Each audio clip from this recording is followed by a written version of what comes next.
ìyẹn gbé gáàsì jáde ó wá lóhun lọ lè ra kurani tuntun ó wá sun ná ó sun kurani ná ó sun bíbélì náà níná ó sun ọ̀pá afọ́n náà níná kò sí tó kàn mí pẹ̀lú méjèèjì yẹn èyí tó kó kálukú ó jà sí alukurani ló kàn mí òun lèmi bí ń sọ̀rọ̀ kí ló kàn mí pẹ̀lú orí ibú tí wọ́n sọ lórí nẹ́ẹ̀tì. wà dalilu ta'ankada bi'amri wa nahya wà dalilu ta'ankada. Ìlọrin lèmi ti wá o ọmọ bíbí Ìlọrin ni mi original ọmọ Ìlọrin mi kì í ṣe fake. Allah.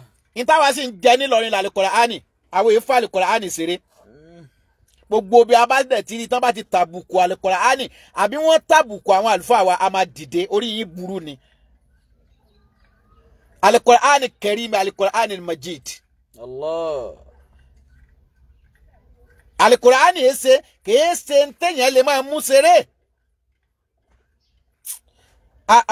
àbáwá búfẹ́. mọ́sálù min ilahina.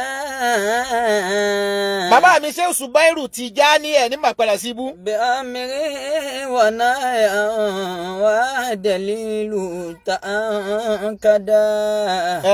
bi'amri wa nahya wa dalilu ta'ankada. ọkùnrin ó fẹ́ mú mi bínú tí n bá sì bínú Ọlọ́run ó bínú. àwọn kan bẹ nínú ayé tó jásí pé tí wọ́n bá ń bínú Ọlọ́run ó sì máa bá wọn bínú.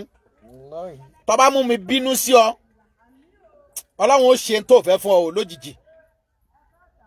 mò ń sọ nǹkan ọ̀rọ̀ tí mò ń sọ yìí mi ń sọ pẹ̀lú ọgbọ́n orí mi n ti ń jẹ́ bànújẹ́ ọkàn fún wa ní àfolórí ibú àfa ní ó rí wípé wọ́n ń dáná sun àlùkùránì tínú rẹ̀ ọmọ wa dùn.